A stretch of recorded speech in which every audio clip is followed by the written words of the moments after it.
Hoje com o pastor Joseph Prince. Glória a Deus, como vocês estão? Eu quero dizer para todos vocês que vocês são muito preciosos para mim, a igreja. Tenho pensado muito sobre vocês e, como pastor, eu quero dizer só um pouquinho daquilo que é ter uma igreja grande, especialmente como a nossa, sempre ocupando a sua mente.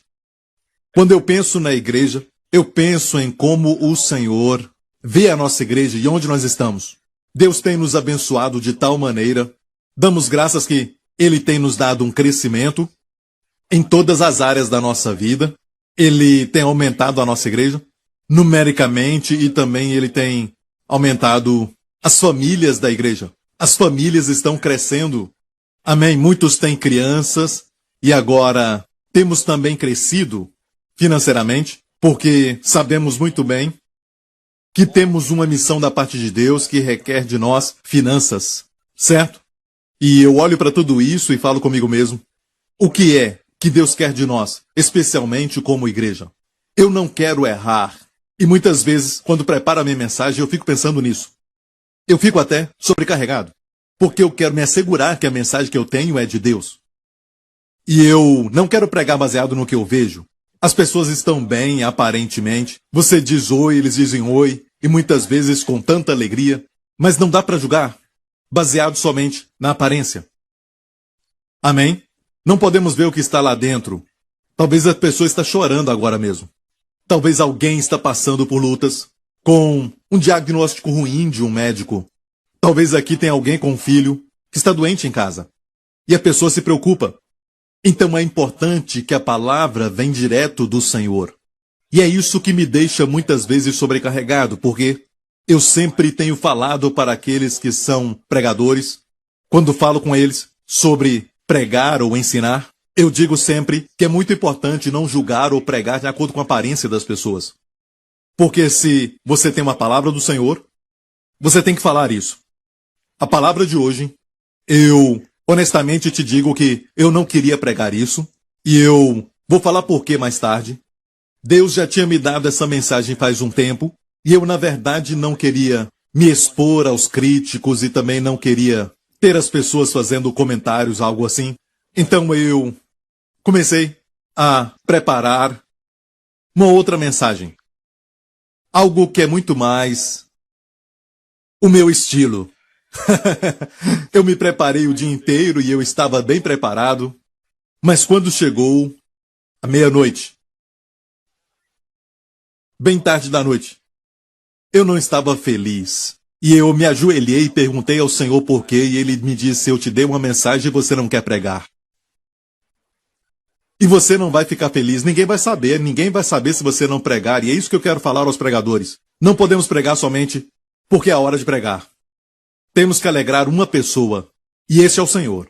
E você pode pregar qualquer passagem da Bíblia, e isso vai ser muito bíblico, mas uma mensagem de domingo, ou uma mensagem para uma certa época da vida, não pode ser só bíblica. Ser bíblica é número 1. Tem que ser bíblica. Amém? Mas tem que ser a palavra certa. Tem que ser uma palavra profética. E foi essa palavra que Deus me deu, e enquanto eu pregar, você vai ver o porquê. Olha, porque Deus está preocupado sobre você prosperar em todas as áreas da sua vida. E eu não quero nem usar a palavra prosperar, porque está tão combatida nos dias de hoje pelo mundo evangélico. Em muitos lugares continuam falando sobre isso, pregando muito sobre isso, mas eu acho que de uma certa forma foram a um extremo onde o foco ficou no material e no financeiro, mas ainda assim, a palavra prosperar está na Bíblia. No hebraico é saliar, e no nosso idioma, falamos prosperar. Toda vez que aparece prosperar ou prosperidade, ou próspero, no Antigo Testamento, é sempre saliar. E tem muitas pessoas hoje na igreja que estão rapidamente dizendo, você prega a teologia da prosperidade. E eu sou zeloso pelo Evangelho. Eu disse, sou zeloso pelo Evangelho. Sou zeloso porque quero que escutem a verdade. O Evangelho de Jesus Cristo. Amém? Mas mesmo assim, esta é a mensagem que eu tenho e eu quero falar sobre isso. E sabe de uma coisa? eu tenho mais no meu espírito, mais do que eu posso falar, mas vamos ver o que o Senhor vai fazer. Ok? E eu sei que se eu ficar alegre na pregação, é porque eu liberei essa palavra que Deus colocou no meu coração. É uma mensagem profética para os tempos de hoje. Número 1, o mundo está em trevas. Moralmente, de várias maneiras, é um tempo de trevas. Um tempo de trevas sobre a terra. Isaías 60 nos fala, levanta-te e resplandeça, porque vem a tua luz e a glória do Senhor vai nascendo sobre ti. Eu já quero falar uma coisa. Para aqueles que acreditam que isso está falando sobre o milênio, sim, o milênio está vindo e Jesus vai reinar na terra. E os cristãos não vão precisar estar escondidos mais, não vai ter mais perseguição. Vamos estar lá fora. Amém? Vamos estar brilhando como as estrelas na noite. Amém? Em um mundo que está caído, Cristo virá e reinará nessa terra por 1000 anos, diz a Bíblia. Vai ser no milênio, mas essa passagem não é uma passagem do milênio. Por quê? Olha, a Bíblia diz, no próximo verso, as trevas cobrem a terra. Quando Cristo estiver aqui, não haverá mais trevas. Amém? Ele é a luz, e a luz terá vindo. Levanta-te e resplandeça, porque vem a tua luz. Isso está no primeiro verso. E a glória do Senhor vai nascendo sobre ti. Quando isso vai acontecer? Porque eis que as trevas cobriram a terra. É o que nós estamos vendo agora. Estamos vendo as trevas cobrirem a terra. Depravação moral. Temos visto os poderes das trevas oprimindo as pessoas ficando doentes, com todos os tipos de problemas físicos que é muito comum na vida dos seus filhos, na vida do outro filho, do outro irmão, doenças nos pais, e mesmo assim, não parece ser uma bactéria ou um vírus que passa um para o outro, mas é algo que pula de um para o outro e fica movendo de um para o outro. E isso é muito estranho que está acontecendo. É por causa das trevas, mas não é só na questão da moralidade, mas também da questão espiritual. Parece que o diabo sabe que o seu tempo está acabando. Isso está no livro do Apocalipse, fala que ele sabe que pouco tempo lhe falta. O seu tempo na terra está acabando. Amém? Ele sabe que tem pouco tempo. Ele sabe que Jesus está voltando. Ele não sabe quando, mas sabe que vem. Ele também observa os sinais dos tempos. E a Bíblia diz, porque eis que as trevas cobriram a terra e a escuridão os povos. Quando fala de escuridão, é porque é escuro. Como a depressão, é um sentimento de tristeza, de melancolia, e você não sabe por quê. E a escuridão vai cobrir os povos, mas sobre ti o Senhor virá. Quando você vê isso acontecendo no mundo, filho de Deus, o Senhor virá sobre ti. E a sua glória diz o quê? Se verá sobre ti. Então vai ser uma glória que vai ser visível, uma glória que eu sei que vai se manifestar de tal forma que as pessoas vão poder ver. A Bíblia diz que Potifar viu. Potifar era egípcio. Ele viu que o Senhor estava com José. E tudo o que José fazia, o Senhor fazia prosperar. Então um ímpio podia ver que o Senhor estava com José. Era algo que era muito visível. Amém? Como? Não sabemos. Mas eu acho que parte disso era os resultados do trabalho que José fazia no campo, com a colheita e tudo mais. Mas alguns homens também produziam isso. Podia ser outra coisa, o fato de que tudo que ele fazia prosperava. Quando ele chegava num lugar, havia paz. Havia uma glória que podia ser vista sobre José. E isso vai acontecer com você, filho de Deus. Nos últimos dias, nesses dias que vivemos. E os gentios caminharão à tua luz, e os reis ao resplendor que te nasceu. E aqui fala da sua família, levanta em redor os teus olhos, e vê, todos se juntaram a ti, os teus filhos virão de longe. Aquele que está desviado vai voltar para casa, e as tuas filhas serão criadas ao teu lado. A sua filha, aquela que está desviada, vai amar estar ao teu lado. Amém? Fala de restauração para a família. Nesses últimos dias, então verás e serás iluminado, aleluia. Você vai brilhar mais, e o teu coração estremecerá e se alargará, porque a abundância do mar se tornará a ti, e a riqueza dos gentios virão a ti. E aqui falando do Goim, os gentios aqui, fala de quem não é judeu. Mas para o Filho de Deus está falando dos descrentes. A riqueza deles virá para ti. Quando as trevas cobrirem a terra. Quando? Quando as trevas cobrirem a terra. Então, houve um tempo assim no Antigo Testamento, porque a Bíblia diz que aquilo que nós lemos no Antigo Testamento não é passado somente. É, na verdade, história do passado que também vai ser reproduzida, porque, deixe-me explicar dessa maneira, aquilo que foi é aquilo que também vai ser. A história sempre se repete. Amém? Então, para o povo de Deus, Deus diz, estude a vida de José, porque vai ser reproduzida na sua vida. Amém? O que funcionou para ele, vai funcionar para você. Amém? Estude a vida de Abraão e Ló. Ambos foram chamados justos, mas um era um justo derrotado. O outro era um justo vitorioso. Quem você vai ser? Então, olha isso. 1 Coríntios 10. Aqui diz, todas estas coisas. Neste capítulo ele fala sobre os filhos de Israel no deserto, e ele fala, tudo isso lhe sobreveio. A razão de estudar o Antigo Testamento. Estudamos personagens como Davi, Abraão e os demais. Estudamos eventos, circunstâncias. No Antigo Testamento. O Antigo Testamento tem valor para nós hoje. Nós não estamos sob a lei mais, estamos sob a graça. Mas Deus escondeu grandes verdades. É a glória de Deus esconder a palavra, a matéria, a dabar. Mas é a glória dos reis, de todos nós, buscá-la. É como aquele jogo que costumávamos brincar. Tem um animal escondido neste desenho que você está vendo. Procure o animal escondido. Algo assim, você já viu? Eu amo isso, meu filho também ama. E quando a Jéssica era pequena, ela também amava. Eu, na verdade, gosto até hoje. Gosto de encontrar coisas. E a Bíblia é assim. O Antigo Testamento é o Novo escondido. O Novo Testamento é o Antigo aberto. Muito simples. Certo, o Antigo Testamento foi revelado no Novo. Enquanto o Novo estava no Antigo escondido. Então estudamos. Tudo isso lhe sobreveio como figuras. Tupos no grego, tipos.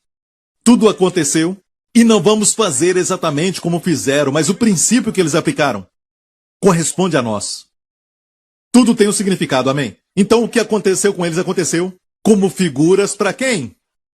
E estão escritas para aviso nosso. Para quem, olha isso, já são chegados os fins dos séculos.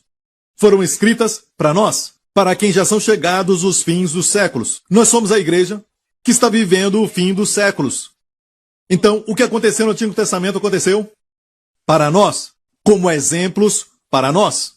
O que aprender, o que adotar, amém? O que evitar, o que rejeitar, o que receber. Amém? Romanos 15 também diz isso, porque tudo que dantes foi escrito, para nosso ensino foi escrito, para que pela paciência e consolação das Escrituras tenhamos esperança. Elpis, no grego. Esperança é que pelas Escrituras estudamos a história dos patriarcas, a história de Davi, a história de Ruth, Esther e todas aquelas histórias. E dessas histórias, das Escrituras, que para nosso ensino foi escrito, tenhamos esperança. Esperança é a expectativa de algo bom. E se você recebeu algum diagnóstico ruim dos médicos, quando você estuda as Escrituras, você tem esperança para o seu futuro. Amém. As trevas e depressão na mente são baseadas em olhar para o futuro e você não ver nenhuma esperança. Fé é ver luz onde as trevas estavam. Amém. Deus é um Deus de esperança, a Bíblia diz. É um Deus de esperança. Quando ele viu as trevas, em Gênesis capítulo 1, a Bíblia diz que Deus disse, haja luz, que são as primeiras palavras que Deus falou na Bíblia, Vaiomer Elohim. Deus disse, haja luz. Yehir or. As primeiras palavras. Vaior. Deus disse, haja luz quando viu as trevas. Ele é um Deus de esperança. Ele não chama trevas de trevas, mas chamou aquilo que ele queria ver. E ele viu a luz. Ele chamou a luz e viu a luz. Amém? Pelas Escrituras aprendemos. Eu te dei uma passagem do Antigo Testamento para aprendermos o que falar às adversidades. Posso ouvir um amém? Então aqui nós vemos um exemplo do Antigo Testamento e isso que nós falamos na semana passada. Na semana passada eu falei sobre o poder do sangue. Como Deus falou aos filhos de Israel Mostra a foto do sangue nos umbrais.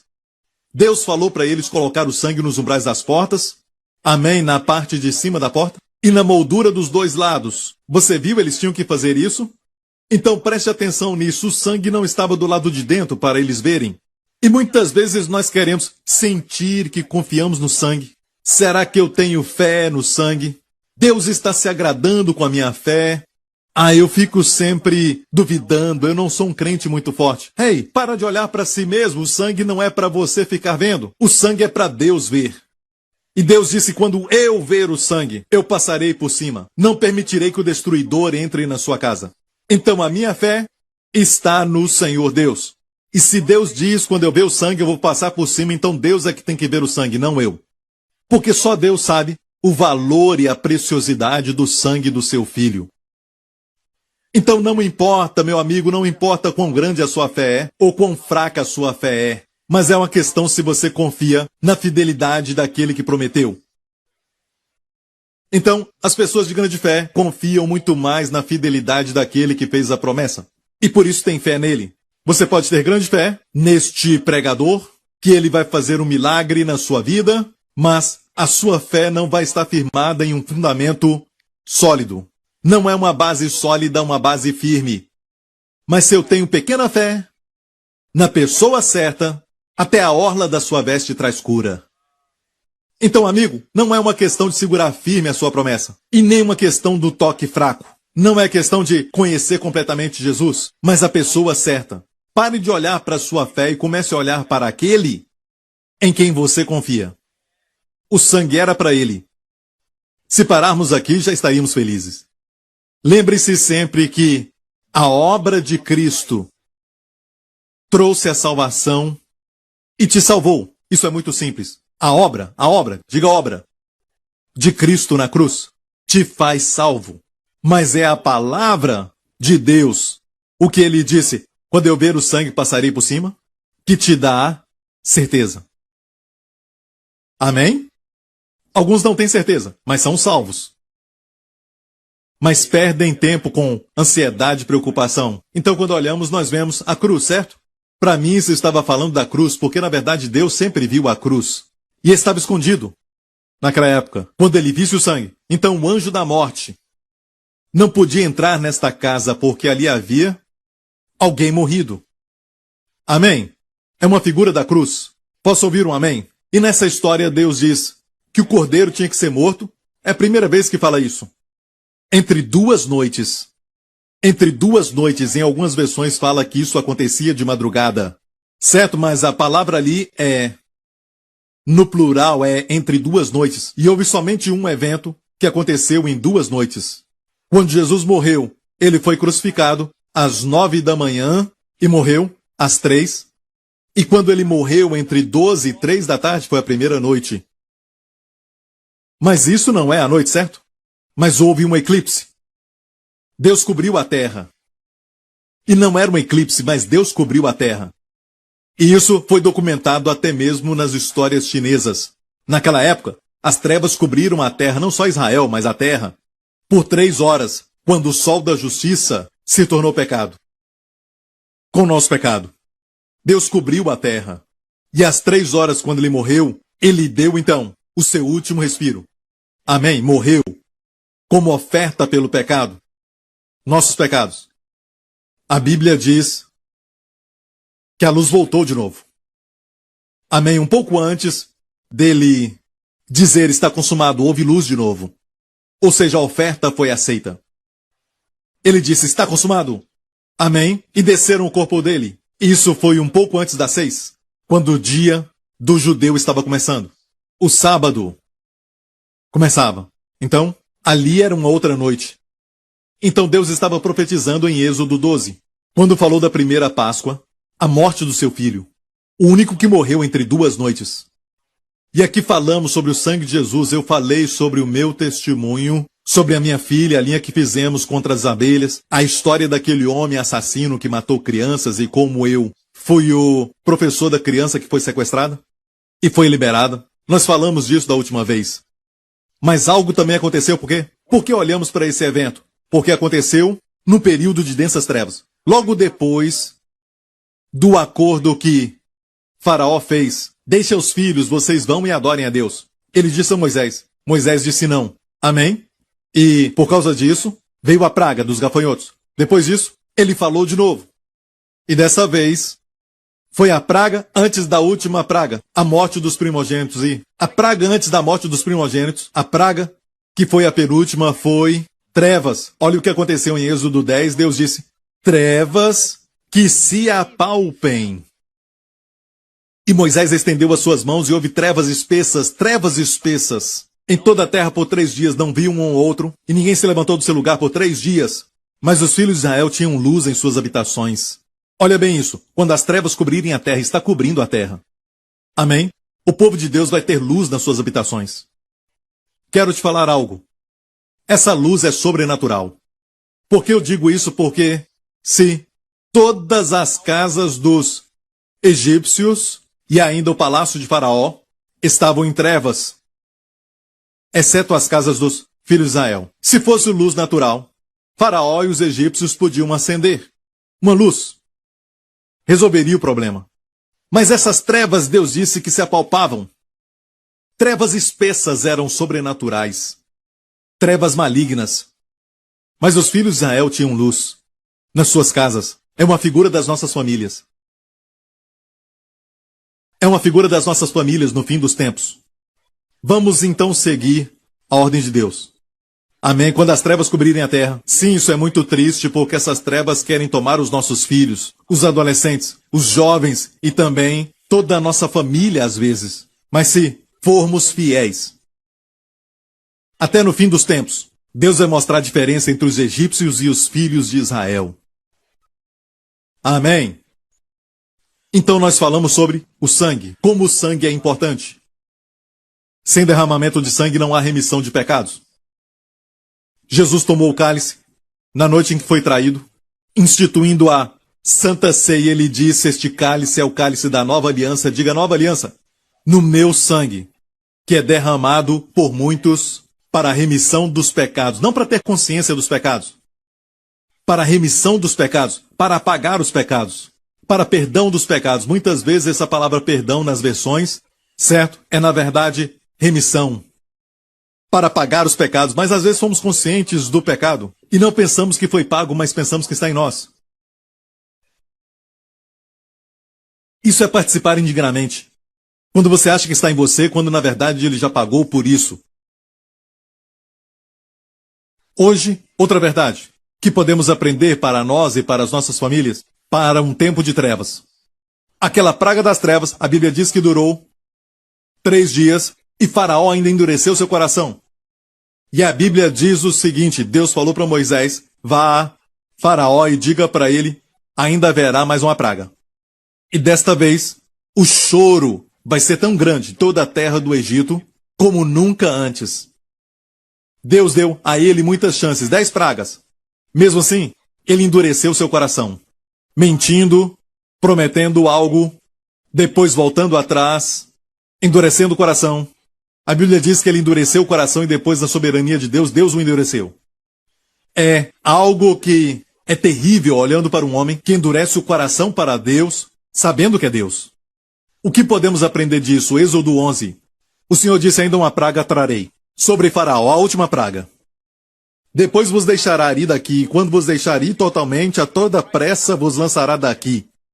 Fala agora aos ouvidos do povo que cada homem peça, diga peça, ao seu vizinho e cada mulher à sua vizinha, joias de prata e joias de ouro. Deus disse peça. Peça aos egípcios prata e ouro. E o Senhor deu ao povo o quê? Graça, diga graça. Haverá graça sobre o povo de Deus nos últimos dias. Eu disse haverá graça sobre o povo de Deus nos últimos dias. Amém. Deus vai conceder favor, não tema as trevas. Não tenha medo de ser engolido pelas trevas ou os seus amados. Saiba disso, Deus vai mostrar a diferença entre o povo do Egito e os filhos de Israel. Amém. Vai acontecer porque até as profecias do futuro, como no Apocalipse, não é nada mais do que história para nós. Sobre o futuro, a história do futuro. Então aprendemos da Bíblia e temos fé. Você está entendendo? Depois então diz que eles saquearam o Egito, então saíram com todo ouro e prata. Eles saíram com muito ouro e prata. Salmo 105 diz: olha como Deus os tirou-os para fora com prata e ouro. E entre as suas tribos não houve um só fraco. Não houve nenhum fraco. Você sabia quantos eram? Cerca de 2 a 3 milhões. E não havia nenhum fraco nas 12 tribos. Nenhum. Com muletas. Nenhum muito velho ou aleijado. Nenhum que tinha que ser carregado por alguém numa maca. Nenhuma criança com deformidade. Todos saíram, nenhum deles fraco, entre milhões. Eram 12 tribos. Mas o que aconteceu conosco? Se isso aconteceu a eles, com o cordeiro natural, que era um tipo do cordeiro verdadeiro, a sombra da substância que é o Senhor Jesus Cristo, que é o verdadeiro cordeiro de Deus que tira o pecado do mundo. O que aconteceu conosco? Número 1, nós não participamos. Do cordeiro, eles comeram o cordeiro com o sangue do lado de fora, eles estavam dentro, comendo o cordeiro assado. Isso é discernir o corpo de Cristo. Amém? Na Santa Ceia. Se a sombra fez isso por eles no Salmo 105, quando saíram, nós temos a substância. Mas ninguém prega isso. A fé vem pelo ouvir da palavra de Deus. Nós temos errado nisso e alguns desejariam até estar lá com o povo de Israel. Você não pode desejar isso? Se eles vissem o nosso futuro, eles desejariam estar aqui, depois da morte de Cristo e da sua ressurreição.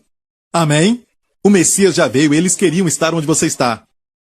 Lembra que eu falei um tempo atrás que se Salomão, o homem mais rico e mais sábio de todo o tempo, se ele visse a sua televisão, a sua geladeira e tudo mais, e sentisse o ar-condicionado, ele diria: eu quero estar aqui, você é mais rico do que eu. E ainda ficamos tão indignados, tão tristes, e temos muitas vezes uma postura de murmuração, reclamação, porque no final do dia os seus aparelhos não satisfazem. Só Deus pode preencher o vazio no seu coração. Você tem que ter algo que é maior. Amém? Para o coração satisfazer. Ele não fica satisfeito com prazeres, com buscas hedonísticas, com jogos de apostas, com até essa mania de ficar brincando com o pecado. Sabe, o seu coração é muito grande para isso. E muitos se frustram. Tem que ter um objeto digno do seu coração. Amém? Deus desenhou seu coração para contê-lo. Você tem que ter o Senhor Jesus Cristo no seu coração. Mas você acha que ele é muito grande para o seu coração. Mas isso satisfaz. Nenhum filho, por mais adorável, pode preencher seu coração. Nem casamento pode preencher isso. E todo o povo diga amém. Durante aquela noite, aprendemos a comparar aquela época com a nossa época. Como na nossa época, a última praga foi trevas e depois a morte dos primogênitos. Certo? Mas depois saíram com ouro e prata. Não ignore isso, não perca isso. Não só eles tinham saúde, certo? Ficaram ricos. Você entende por que eu não quero pregar? Porque eu sei que alguns vão falar, é teologia da prosperidade e tudo mais. Mas olha, eu estou mais preocupado com você em receber a palavra de Deus. E Deus também quer isso. Amém? Então eu não quero que ele me incomode mais. Como ele fez. Porque ele te ama. Então, onde estamos agora, algo está acontecendo. Em Provérbios 13, nos fala isso. O homem de bem deixa uma herança aos filhos de seus filhos, mas a riqueza do pecador é depositada para os justos. Sabe a riqueza do pecador que você tem inveja? Ah, sabe este milionário, este homem mais rico da China, este homem milionário mais rico do mundo, da América, aquele homem rico, tem inveja deles? Não é? A Bíblia diz que eles trabalham para você. Olha o que a Bíblia diz, a riqueza do pecador e não a riqueza dos malvados. Tem pecadores que não são malvados. Você não entendeu. Tem pecadores que têm moral, mas são pecadores. Somos pecadores até nascer de novo. Precisamos de um Salvador. Não tem como adotar uma moralidade, certo? Porque isso não pode nos salvar. Nada além do sangue de Jesus. E não há nenhuma salvação em nenhum outro nome. Além do nome de Jesus, a Bíblia nos fala. Então, Aqui fala a riqueza dos pecadores é muito mais do que a riqueza dos malvados, que alguns dizem. Malvado são poucos entre pecadores, mas todos são pecadores. Eles estão ajuntando para você. Você é a justiça de Deus em Cristo? Ok, sabemos que isso vai acontecer, mas pastor, não está acontecendo. Espera só um pouquinho. Eu te falei quando aconteceu. Aconteceu na 5ª praga? Sobre o povo do Egito? Não. Aconteceu então na 7ª praga? Não. Será que foi na 8ª? Não. Será que foi na 9ª? Também não. Mas na última praga. Na noite que saíram com prata e ouro. Todo o salário que não receberam. E havia um propósito para a prata e o ouro. Não era só para acumular, sabe? Para os seus próprios prazeres. Era para construir a casa de Deus. Usaram para construir o tabernáculo. Amém, no deserto. Se lembra? A menorá, aquele castiçal com 7 lâmpadas, era feita de uma peça de ouro. Nada foi emendado nela. Não havia partes que se juntavam. Foi batido de uma só peça. As 7 hastes era de uma só peça grande de ouro. É uma figura de Jesus Cristo, que foi açoitado. A obra de Cristo. Bateram nele e tudo mais. E a igreja nasceu. O candelabro é uma figura da igreja, do Espírito Santo. Ouviu isso? Estamos ouvindo então a nossa própria época, olhando as Escrituras. Quando isso aconteceu, então devemos nos alegrar quando as trevas cobrirem a terra. Nos regozijemos. Número 1, vamos ter luz na nossa casa. Número 2, somos protegidos do destruidor. Falamos isso na última mensagem que falamos desse assunto. Agora podemos ver que, na verdade, vai haver uma transferência.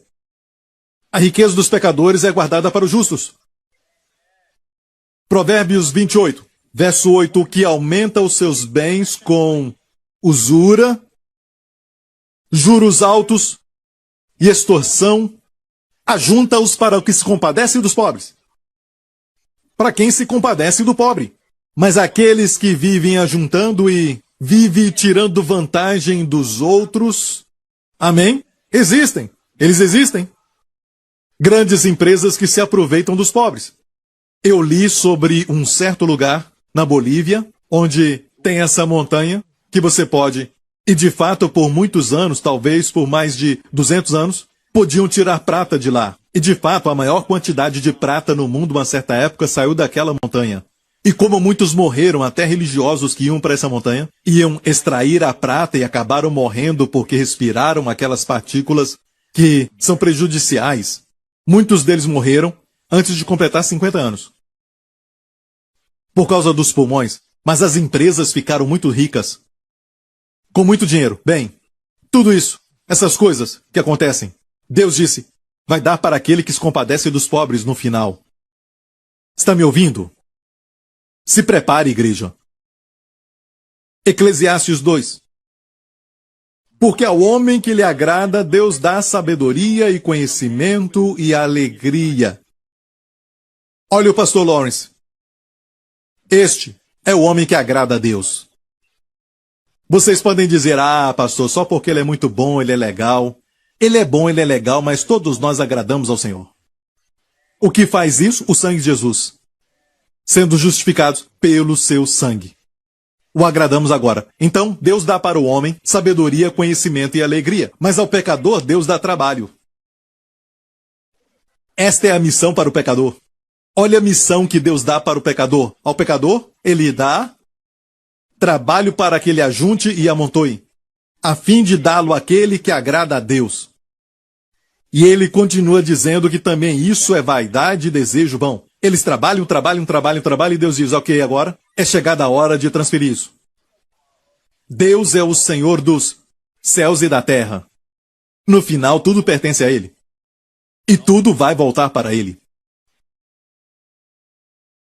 Está me ouvindo, igreja? Então tem uma missão para a sua igreja e uma missão para aquele que não é sua igreja. Deus pode fazer até a ira do homem, a Bíblia diz, adorá-lo. Você joga limões em Deus, ele faz uma limonada para o seu povo beber. E olha, Deus diz por causa do endurecimento do coração de Faraó, ele foi glorificado. E você sabe da história dos 10 mandamentos. Você já viu o filme? Deus ainda é glorificado hoje. Você ouviu isso? Mas o problema é que o povo de Deus se esqueceu dos caminhos do Senhor. Quero te falar algo sobre um princípio dos finais dos tempos, mas isso muitas vezes está ligado só ao Antigo Testamento, está em Malaquias. Malaquias nos fala sobre essa transferência. Quero falar algo primeiro. Quando tudo isso aqui vai acontecer? Em Tiago nos fala da época, e corresponde a Êxodo 12, quando as trevas cobriram o Egito. À meia-noite Deus disse, passarei pela terra.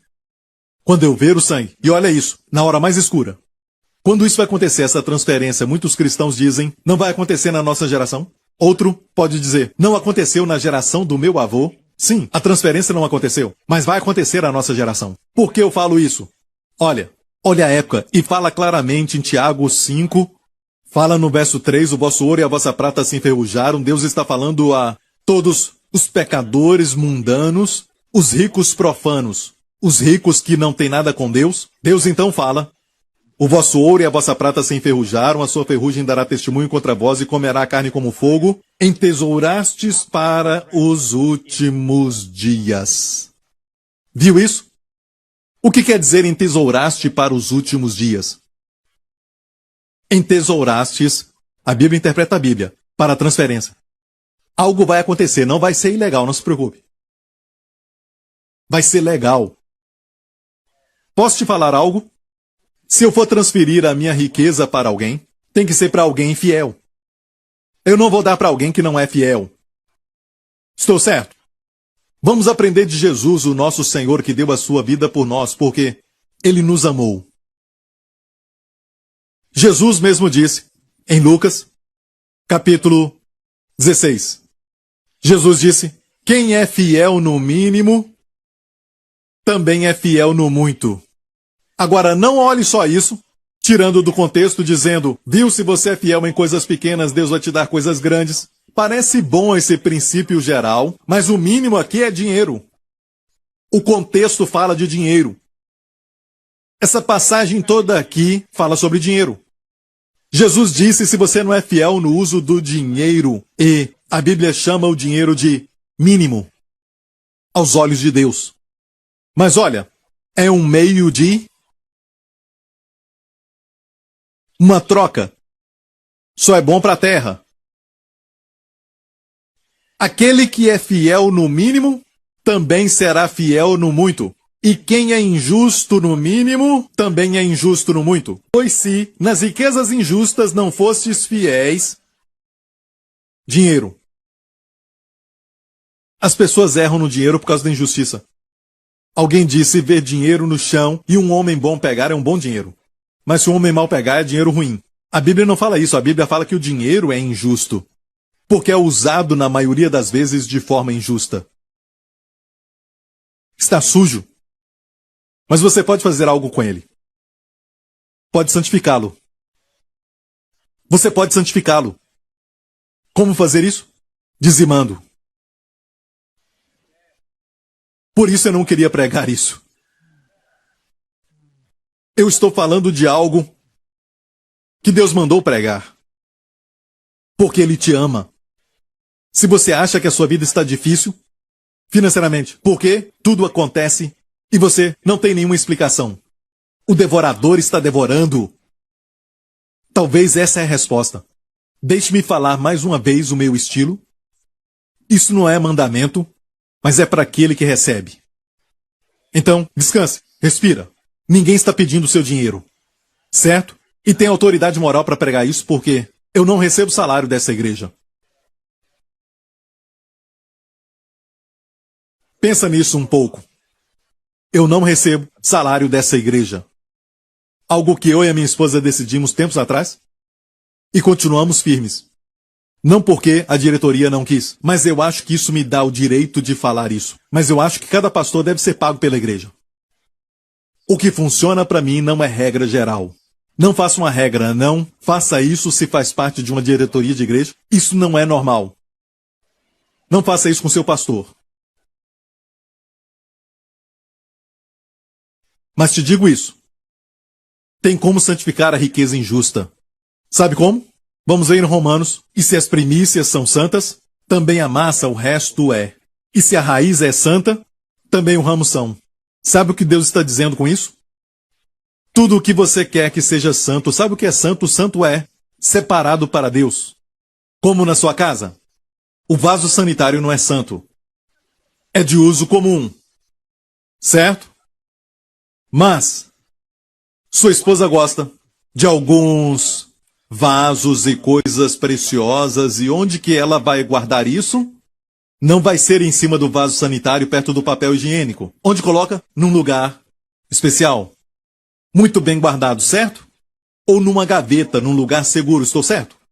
Aquilo que é precioso, nós separamos. Santo quer dizer separado. Quando alguém diz que você destaca, você sabe que você é santo. Deus quer que o seu povo se destaque. Não estou falando mais santo do que todo mundo, a atitude de santarrão. Isso é terrível aos olhos de Deus. Deus odeia esse farisaísmo. Amém? Os fariseus tinham essa atitude de mais santos. Jesus andava com os pecadores e ele se destacava. Ele era como uma realeza entre os pecadores. Mas ele não era o tipo de pessoa que era como um servo, mas alguém real na sua presença. É o que Deus quer para o seu povo. O perfume do céu e a atitude de realeza em você. Mesmo sendo humilde, não é um escravo. Você é humilde, mas tem uma atitude e uma qualidade de príncipe. É o que Deus quer do seu povo, sacerdócio real.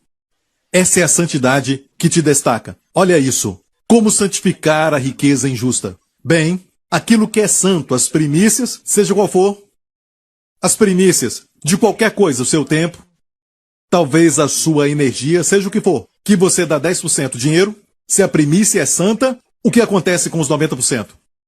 Se tornam santos. Então, na verdade, Deus não pede 90%, mesmo sendo dono de tudo. Ele não pede 90%. Falei para minha filha que se eu fosse Deus, pediria 90%.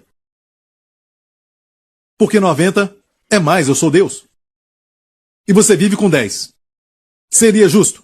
As pessoas reclamam do 10% que dão para Deus. Ouça, se não quer dar, não dê. Ok? Isto é para quem acredita, ok? O sócio maior pede 10%. Por quê? Se 10% é santo, o resto também fica santo. E o que é santo, o diabo não toca. Lembre-se disso. Lembre-se disso.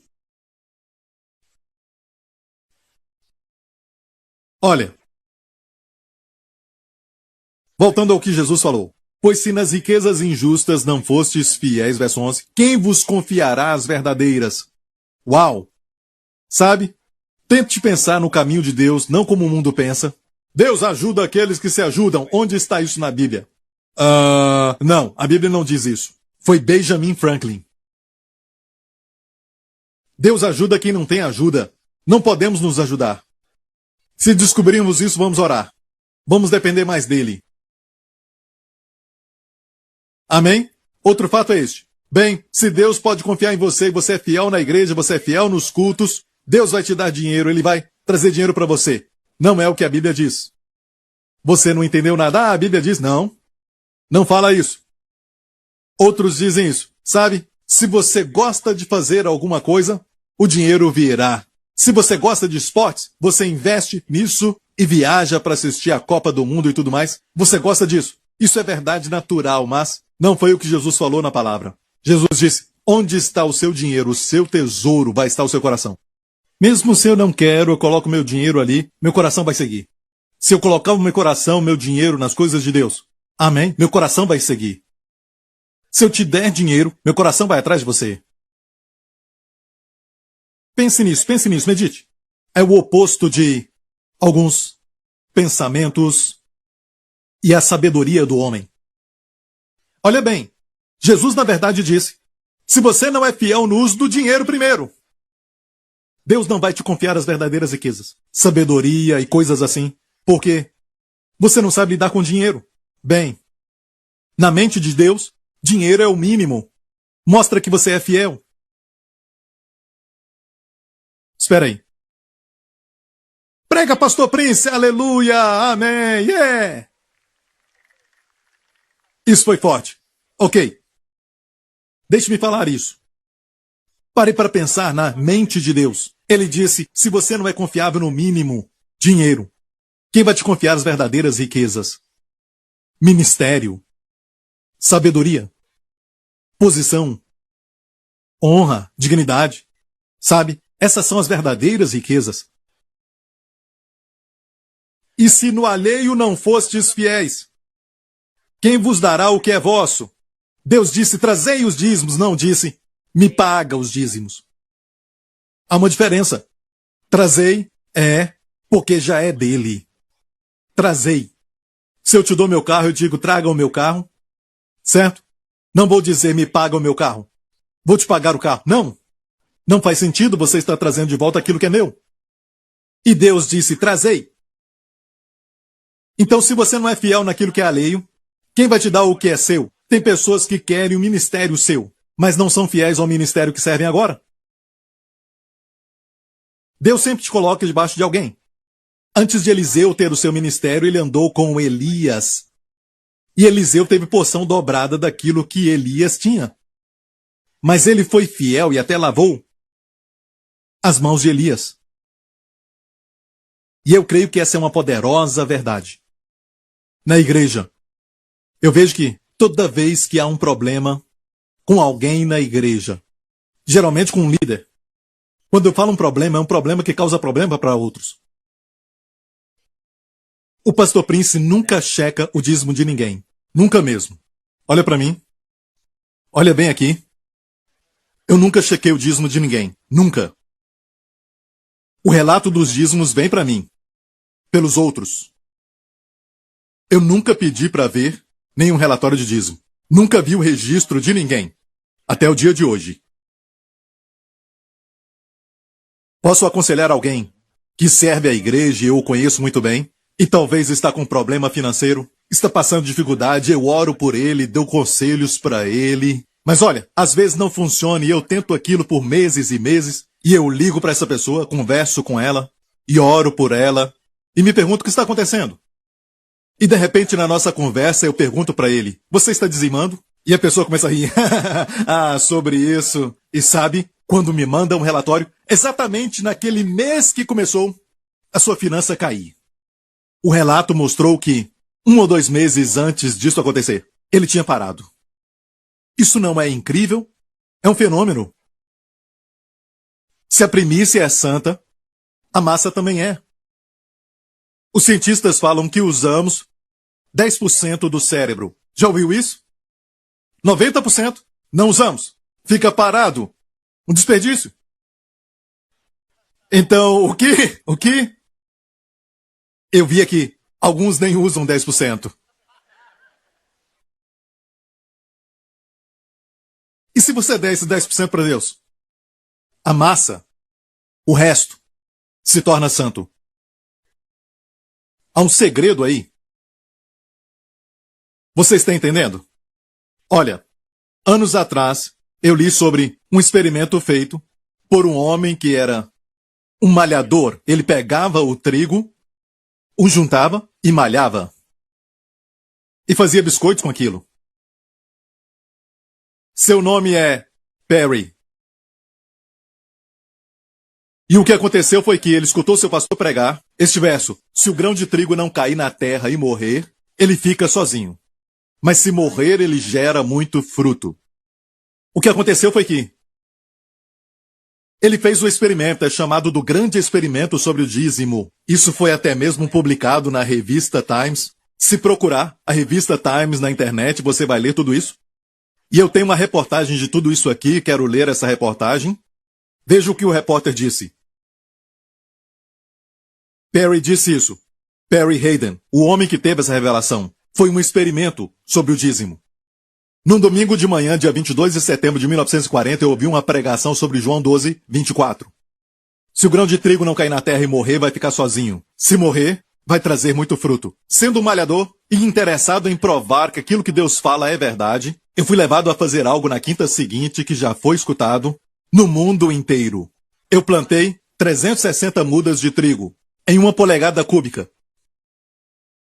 É necessário 2.150 polegadas cúbicas para fazer um feixe. Então olha como pequeno era esse projeto. Quando plantamos o trigo, 26 de setembro de 1940, num pequeno pedaço de terra, eu falei aos presentes que em 1941 daríamos o dízimo da colheita e replantaríamos. Eu levei a sério Malaquias 3:10 e recomendo aos leitores para que também façam isso e também leiam o verso 11. Em Levítico 25, verso 3, nós encontramos que devemos semear 6 anos e deixar a terra descansar no 7º. E fizemos isso. Em 1941, colhemos a menor plantação de trigo. Imediatamente, demos 10% daquela colheita para a igreja local.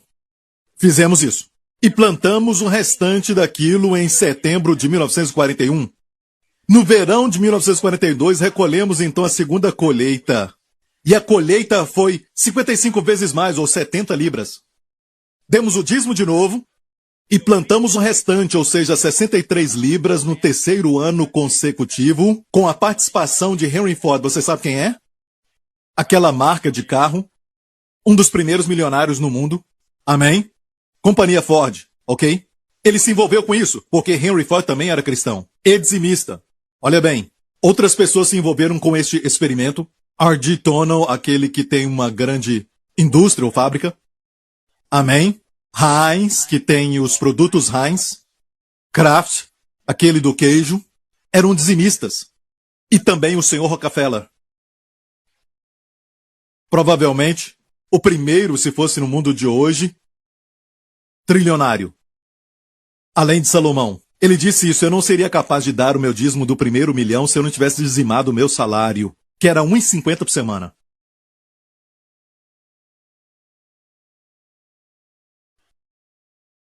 Demos o dízimo daquela primeira colheita do trigo para a igreja e plantamos o restante daquela colheita em setembro de 1941. Em 1942 fizemos a segunda colheita daquele experimento e tivemos uma colheita de 55 vezes mais, ou 70 libras. Eu já li isso, na verdade. Ele disse que a terra no terceiro ano foi dada por Henry Ford, que tinha uma propriedade perto da nossa. Em 1943 deu 16 alqueires daquilo que nós plantamos. Henry Ford veio para ver a colheita e ele forneceu equipamento e máquinas que ele tinha do seu museu junto com Thomas Edison para a colheita, na vila de Greenville. Não só isso, mas Henry Ford também deu a terra para a quarta plantação. Na quarta colheita, aquela plantação então deu 380 alqueires. De novo, demos os 10% e o resto limpamos e plantamos de novo. E, depois disso, Henry Ford também participou no cedendo a terra para a quinta colheita. No verão de 1945, uma frota de 40 caminhões foi enviada para o campo por Ford. O resultado daquela colheita foi 5.555 alqueires. É muita coisa. 5.555 alqueires. Essa igreja sabe do que eu estou falando. O valor daquela colheita no mercado de 1,55 por alqueire era, naquela época, em 1940, 8.610,25 centavos. O dízimo de 861,30 centavos demos para a igreja, que pôde até ajudar o hospital local. E agora vem algo mais interessante. Depois que Henry Ford deu a quinta colheita para mim, os 5.000 alqueires de trigo foi vendido para 250 fazendeiros de outros estados. Concordaram em plantar aquilo e em 1946 dar o dízimo daquela colheita. Os fazendeiros se envolveram. No verão de 1946 nós esperávamos colher $100.000 de trigo. Dinheiro de 1940. Tudo de 360 sementes que plantamos anos atrás, que durante 5 anos foram fielmente dizimados. Pode ir no YouTube, agora não. Certo? E procurar. Aqui está o título: Projeto Dinâmico de Plantação de Trigo.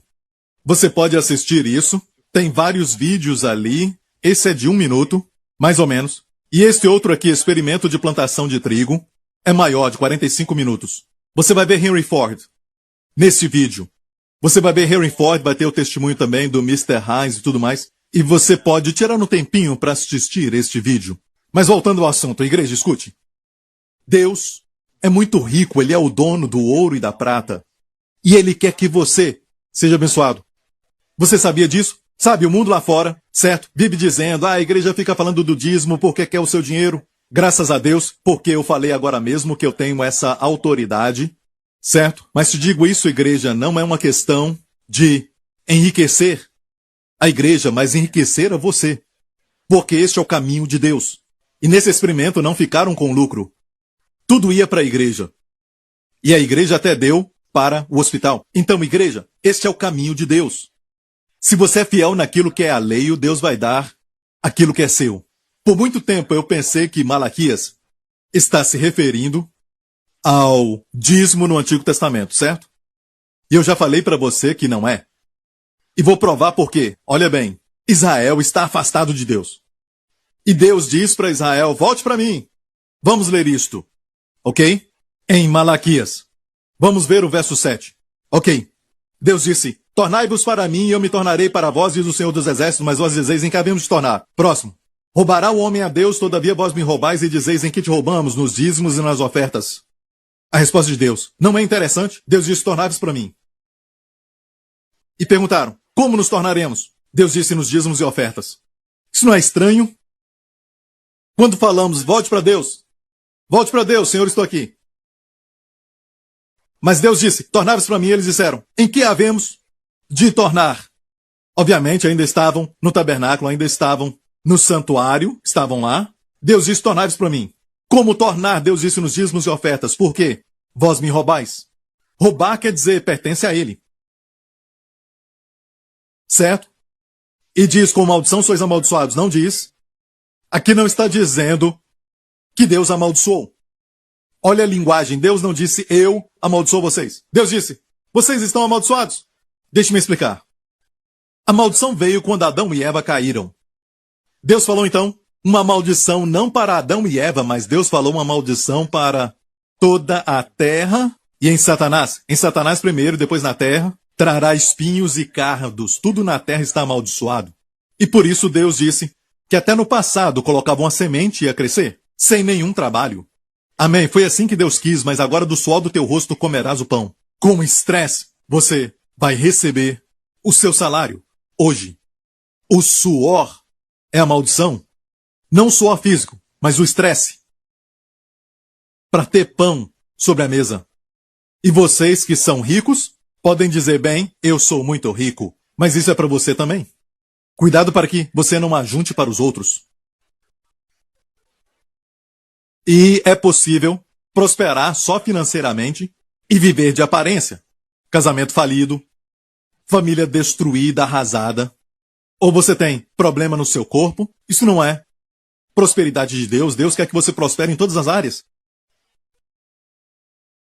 Agora, Deus fala aqui em Malaquias que vocês estão amaldiçoados porque a terra está amaldiçoada e olha, tudo que toca o chão é amaldiçoado, até as árvores. Ok? Por isso oramos pela comida. Alguns dizem eu como orgânico. Ou eu como comida do Éden, eu como vegetais. Não diz vegetarianos, mas comida do Éden.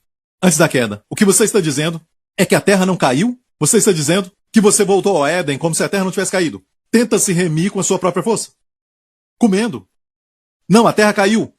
Admita isso. E por isso produz espinhos. E Jesus usou coroa de espinhos para nos remir da maldição. Está me ouvindo? Então, a nossa conta bancária, por exemplo, vem da terra. Até o chip. O menor chip que usamos hoje, seja no cartão de crédito, ou então nos computadores, ou no celular, até o chip, veio da terra, do solo, da terra. E todas as outras coisas. O papel para o seu cheque ou para as notas, tudo vem de uma parte da árvore que vem da terra que está amaldiçoada. Por isso Deus chama de riqueza injusta. Então se você pega isso e 10% vai para Deus, o resto se torna santo e o diabo não toca. E Deus falou para eles, você está ficando com 100% que estão malditos.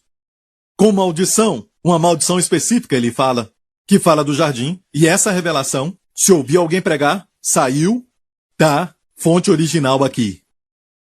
Preguei isso anos atrás. E muita gente vive dizendo, Deus vai te amaldiçoar. Deus não diz, eu te amaldiçoo. Eu, Moá, te amaldiçoo. Não diz isso. Estão amaldiçoados. Está declarando um fato. Vós me roubais. Verso 10. Trazei os dízimos, diga dízimos, à casa do tesouro, para que haja mantimento na minha casa. E depois fazei prova de mim. É o que diz. Depois fazei prova de mim. Me testa! É a única vez que Deus fala para testar.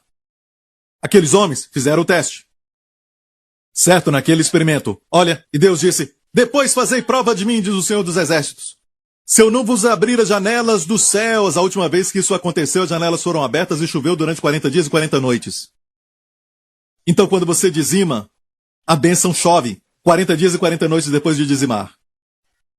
Então preste atenção, se colocar os dois juntos, choveu A primeira vez que fala das janelas dos céus, a Bíblia diz que choveu na terra 40 dias e 40 noites. Então, é uma ideia de duração. Então, continua dizendo, se eu não vos abrir as janelas dos céus e derramar sobre vós uma bênção tal, que você não vai ter lugar para comportar. Quem está falando? Deus. Próximo verso. E por causa de vós repreenderei o devorador. Quem é o devorador? Satanás. Que anda ao nosso derredor buscando a quem possa tragar. Por causa de vós repreenderei o devorador, e ele não destruirá os frutos da vossa terra. E a vossa vide no campo não será estéril. Você trabalha tanto e depois você vai ver que tudo aquilo cai por terra. Deus disse, o destruidor não vai destruir. E todas as nações vos chamarão bem-aventurados, porque sereis uma terra deleitosa. Sabe o que é isso, terra deleitosa? Você é uma terra deleitosa, as pessoas vão investir em você. As pessoas vão querer estar com você, vão investir em você. Eles olham para você como alguém que é digno de se investir. Ah, pastor Prince, isso está no Antigo Testamento. Ah, é? Que capítulo é esse? Capítulo 3. Que capítulo é? Vamos ver como ele começa. Verso 1. Eis que envio o meu mensageiro que preparar o caminho diante de mim. E de repente virá o Senhor ao seu templo. Está falando da primeira vinda, mas olha isso. Virá o Senhor ao seu templo a quem vós buscais. Na sua primeira vinda ele não veio de repente. Mas na segunda vinda será de repente. Certo? Olha agora o verso 2. Mas quem suportará o dia da sua vinda? Isso não está falando da sua primeira vinda quando ele veio como um bebê em Belém. Todos subsistem isso. Quem subsistirá o dia da sua vinda? O dia do Senhor. Virá julgar. E nós viremos com ele. Quem suportará quando ele aparecer? Então o contexto fala da segunda vinda. Está nos dizendo que durante aquele tempo, quando esperamos a segunda vinda, que devemos dizimar. Só porque essa passagem aparece no Antigo Testamento não quer dizer, certo, que é só para o Antigo Testamento. Você entendeu? Então tem esse argumento das pessoas da graça, as pessoas da graça, e as pessoas da graça são pessoas maravilhosas. Eles pensam, encontrei a graça, não preciso fazer mais nada. Mais ou menos, senti dor nunca mais. Faz um pouquinho de exercício. Dor eu não vou fazer mais. Você tem que descansar, você entende isso? Sem nenhum músculo. Se não, quer dor? O músculo é assim.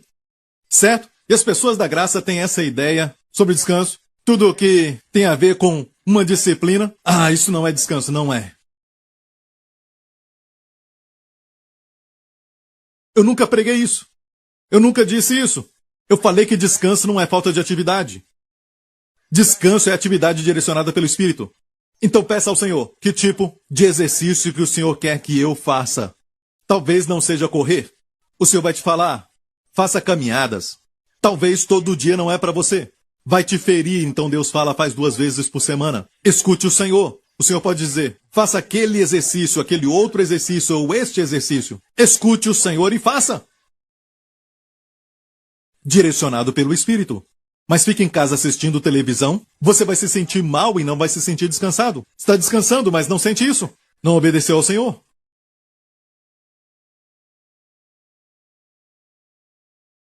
Ok? Amém? Você está entendendo? É a mente de Deus. Entenda o caminho do Senhor, isso não é para todo mundo. Então, as pessoas da graça dizem não tem que dizimar porque, sabe, Jesus é o nosso dízimo. A Bíblia diz que Cristo é a primícia daqueles que dormem. Quem está morto. O fato que ele é a primícia quer dizer que vamos ressuscitar dos mortos.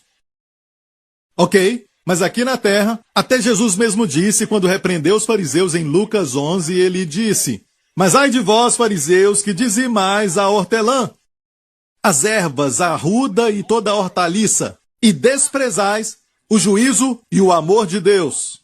Importava fazer estas coisas, juízo e amor, e não deixar as outras. Coloquei até em cores para que você saiba do que ele está falando. Ok? Cores diferentes, verde e amarelo, para ver a diferença. Então os fariseus estavam dando dízimo de forma legalista, certo? E as pessoas da graça dizem, até os fariseus dizimavam. Mas Jesus falou que dizimavam com a razão errada, sem o amor de Deus nos inspirando. Se eu der os meus bens para dar aos pobres e não tiver o amor de Deus motivando meu coração, amém? De nada adianta. Então, temos que ter juízo e o amor de Deus. Justiça é você ajudar os pobres. Amém? E também, o amor de Deus, Jesus disse. Importava fazer estas coisas, a justiça e o amor de Deus? Olha, e não deixar as outras. Dízimo, sem fazer. Sabe o que ele dizia? Faça isso. Tenho que ensinar tudo. Não está dizendo um ou outro. Ele nos falou quando estava aqui na terra. Claramente, faça pelas razões certas. Que o amor de Deus seja a razão. E alguns dizem, no Novo Testamento não tem nada sobre dízimos. Eu te mostrei sobre as primícias do Novo Testamento e também, não somente isso, mas também o princípio de o sacerdócio de Jesus ser de Melquisedeque. A referência mais citada do Antigo Testamento no Novo é, na verdade, tu és sacerdote para sempre segundo a ordem de Melquisedeque. O que o pai disse ao filho. Jesus é sacerdote para sempre segundo a ordem de Melquisedeque. E você conhece a história deste homem. Abraão foi até ele trouxe pão e vinho. Isso fala de saúde, certo? E como foi que Abraão respondeu? Com dízimo. Muito antes da lei ser dada. Antes da lei de Moisés ser dada. E a palavra? Dízimo. É a palavra maaser. Certo? Maaser, você já viu antes? Lendo da direita para a esquerda, maaser é o dízimo. E mais tarde nessa história, o rei de Sodoma veio e disse a Abraão, você pode ficar com todo o despojo, você ganhou a guerra, você precisa somente me dar as pessoas. Uma figura do diabo, que quer almas, deixa Abraão ficar rico. Mas Abraão disse, eu não vou tomar nada de você, para que você não diga que fez Abraão rico. E a palavra rico ali é aser. Viu os dois? Coloca o mem, a primeira letra, se torna dízimo. No dízimo está a palavra rico. Olha, jovens, se os velhos não entenderem e não crerem, Deus vai levantar uma nova geração. Alguns de vocês vão se casar. Um de vocês vai casar com a minha filha em breve. Um de vocês vai casar com a filha do pastor Lawrence. Filhas, no futuro. Sabendo que as mesmas aflições os irmãos sofrem no mundo, vamos sofrer juntos. Se a geração antiga não entender, receba isso. Tome posse disso. Faça um experimento com isso. Amém. Quer dizer então que tudo vai ser uma beleza? Dar o dízimo e vai tudo ficar bem? Vai ter uma guerra espiritual? Imagina sem o dízimo.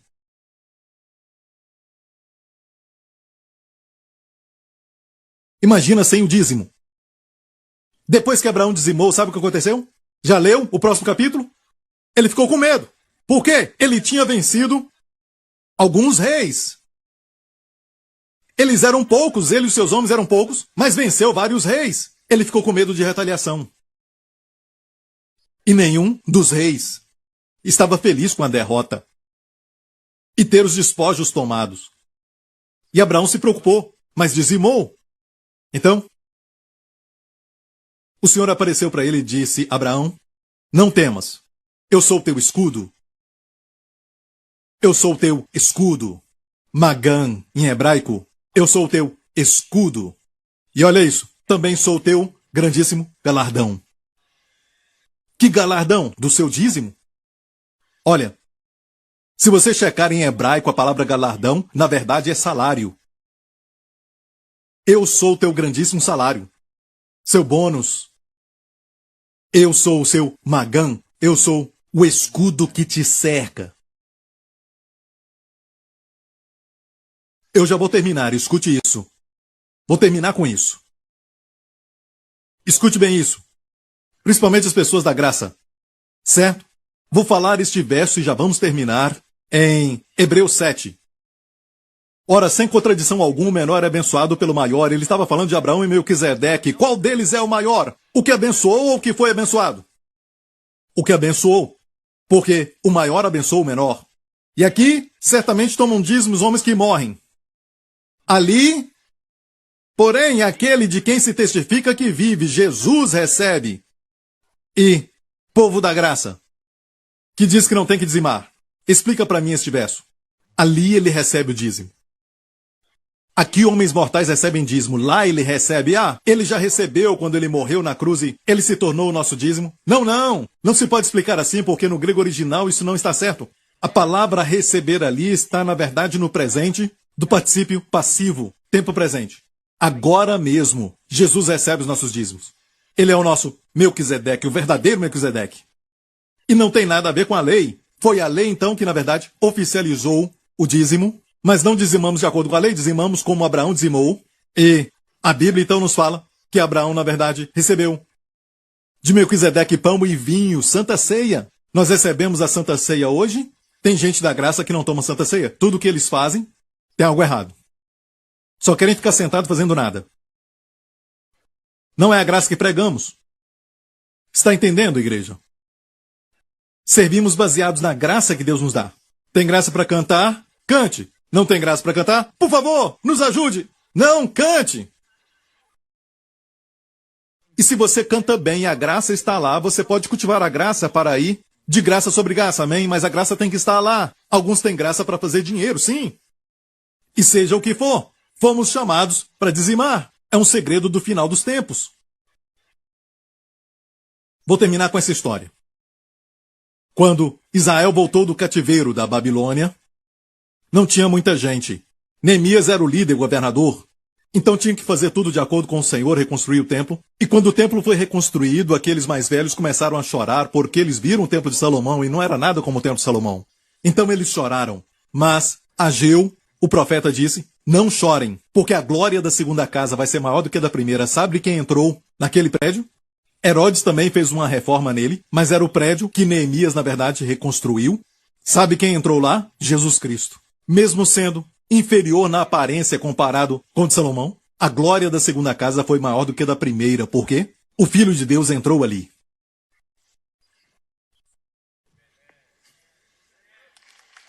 Amém?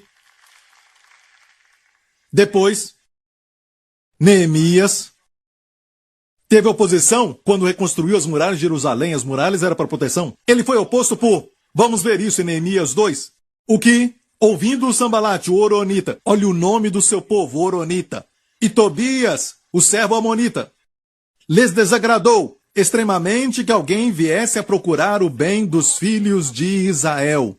Neemias queria o bem dos filhos de Israel e eles ficaram com ciúmes. Não faziam parte do povo de Deus. Amém? Um era Oronita, ou seja, Moabita, e o outro Amonita, Tobias. Próximo. O que ouvindo Sambalate e Tobias e Gesem, o árabe, zombaram de nós e disseram, que é isso que fazeis? Quereis rebelar-vos contra o rei? Então lhes respondi e disse, o Deus dos céus é o que nos fará prosperar. Nos levantaremos e edificaremos, mas vós não tendes parte, nem justiça, nem memória em Jerusalém. Ok, o que aconteceu foi isso. Mais tarde, Neemias deixou o país para ver o rei. Certo? O rei da Pérsia, Artaxerxes. Ele ficou alguns dias lá. Enquanto estava lá, o sumo sacerdote de Israel fez amizade com Tobias, o inimigo. Olha o que aconteceu. Vou terminar com essa porção, Neemias 13. Vamos ler? Verso 4. E aqui diz, ora, antes disso, Eliasib, sacerdote, que presidia sobre a câmara da casa do nosso Deus, se tinha aparentado com Tobias. Tobias era amonita, que se levantou contra a construção das muralhas. Certo? E agora o sacerdote se aparenta com ele, porque Neemias não estava lá. Próximo. Vamos ler. E fizeram-lhe uma câmara grande no templo de Deus, onde dantes se depositavam as ofertas de alimentos, o incenso, os utensílios, os dízimos do grão, do mosto e do azeite, que se ordenaram para os levitas, cantores e porteiros, como também a oferta alçada para os sacerdotes. Ou seja, mexeram com todos os dízimos daquela sala. Aquela câmara no templo, aquela sala, pertencia aos dízimos. Então, o sacerdote removeu os dízimos para dar para Tobias uma sala. É o que acontece hoje. Pessoas da graça dizendo, não tem que dizimar. Sabe por quê? Deus é bom. Ele já fez tudo por nós. Por que eu falo isso? Eles falam que Deus é bom, não tem que dizimar. Eu digo, porque Deus é bom, você pode dizimar. Para receber a sua bondade e o nome Tobias para quem construir uma sala. Vamos ver o verso 6? Vamos ver? Mas durante tudo isso eu não estava em Jerusalém. Eu estava com o rei. E Neemias diz, depois de alguns dias, tornei a alcançar a licença do rei, voltando a Jerusalém, compreendi o mal que Eliasibe fizera para Tobias, o sumo sacerdote, fazendo-lhe uma câmara nos pátios da casa de Deus. Tobias quer dizer, Deus é bom. Yahvé é bom. Como que esse homem pode ser um inimigo? Ele não era um judeu. Mas ensinava isso. Deus é bom. Não tem que ser cristão, não tem que nascer de novo. Deus é bom. Todo mundo diga. Deus é bom. Não tem que dizimar, porque Deus é bom. Não há maldição na terra. Você só está imaginando isso. Tudo está bem, não há guerra, todo mundo feliz. Deus é bom. Ele não é um juiz, ele é bom. Ele não vai julgar você. Deus é bom. Por isso ele tem que julgar o pecado. Porque Deus é bom para com Israel, ele teve que parar aqueles que têm propósito maligno contra Israel. Se alguém quer fazer o mal a você, porque olha bem, por exemplo, se um cachorro estiver querendo morder o meu filho, eu mato o cachorro. Sabia disso? Porque eu sou bom para o meu filho. Agora, você pode dizer que eu não sou bom para o cachorro, eu concordo. Mas para ser bom para o meu filho, não posso ser bom ao cachorro. Então preste atenção. Eu quero estar do lado de Deus. E eu quero dizer que Deus é bom, não há nada além de bondade nele. Esse é Deus. Até você entender que ele é bom, ele te dá da sua bondade, para que você possa ver que ele é bom. Isso é bondade dada por ele. Senão, não veríamos. É assim que ele é bom. Deus é muito bom. Não há maldade nele. E quando ler a sua palavra, saiba, ele é bom. E ensinam, Deus é bom, não precisa fazer nada, não precisa dar o dízimo. Ele já fez tudo. Esta é a palavra que ensinam hoje. E é interessante, Deus me mostrou isso. Eu nunca ouvi ninguém pregar isso. Em termos de hoje, sabe, falando de dízimo. Mas o Senhor me mostrou, tem que remover os dízimos. E olha quem sofreu. Os cantores, os profetas, quem trabalha na igreja, não vão poder ver os frutos. Porque a Bíblia diz, trazei os dízimos para mantimento da minha casa. Você vai ter lindas músicas, lindas mensagens.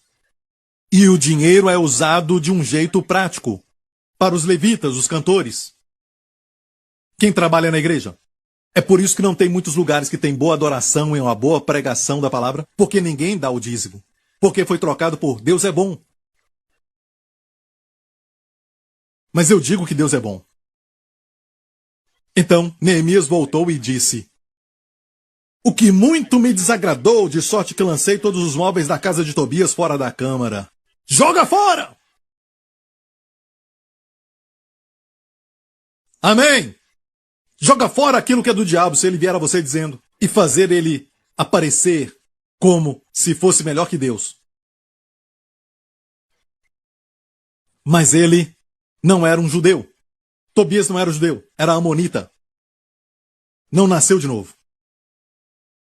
E ordenando eu purificaram as câmaras, e tornei a trazer para ali os utensílios da casa de Deus, com ofertas de alimento e também o incenso.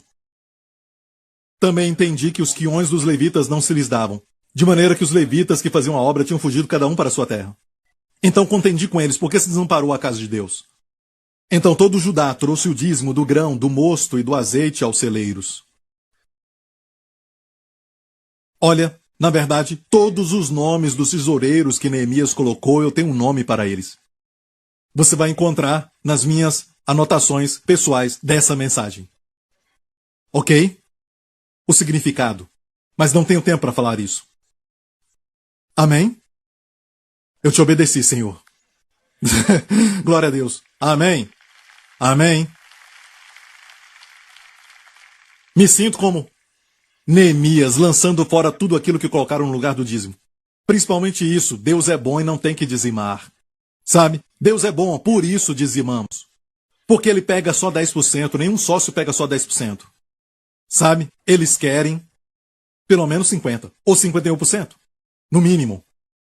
E o caminho de Deus é como o servo de Abraão, quando foi buscar uma noiva para o filho de Abraão, Isaque, o que ele fez? Levou 10 camelos.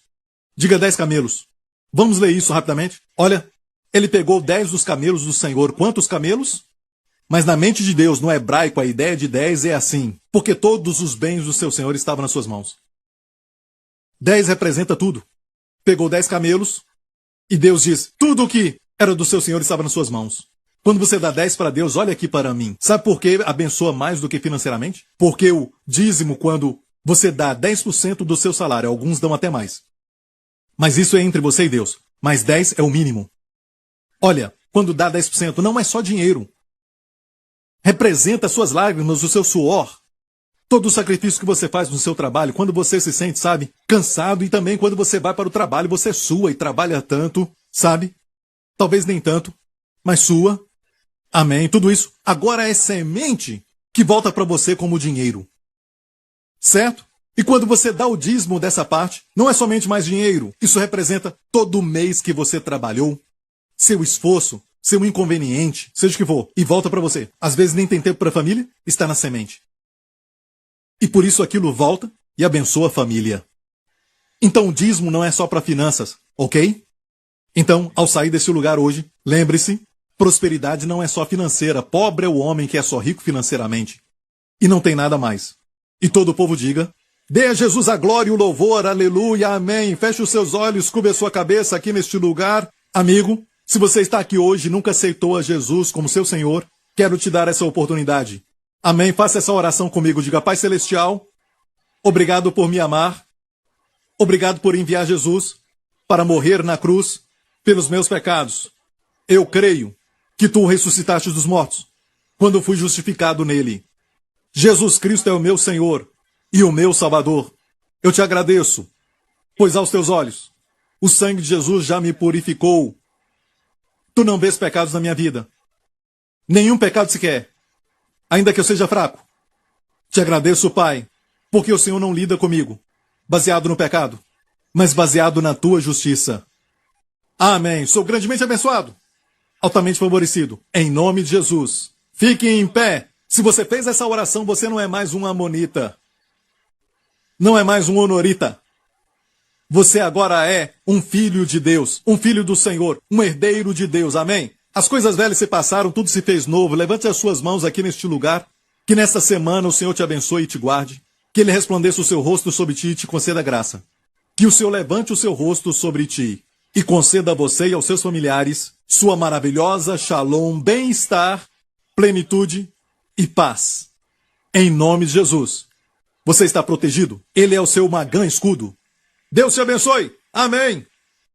Obrigado por sintonizar no programa de hoje. Esperamos que tenha sido uma bênção para a sua vida. Para mais informações sobre o programa da Igreja New Creation, acesse o site ncctv.org.sg. Lá você poderá se inscrever para receber um devocional diário do pastor Joseph Prince. Seja incentivado e fortalecido todos os dias e saiba o quanto Deus lhe ama através desses devocionais. Acreditamos que o seu dízimo pertence à igreja que você frequenta e oramos para que você seja grandemente abençoado, altamente favorecido e profundamente amado.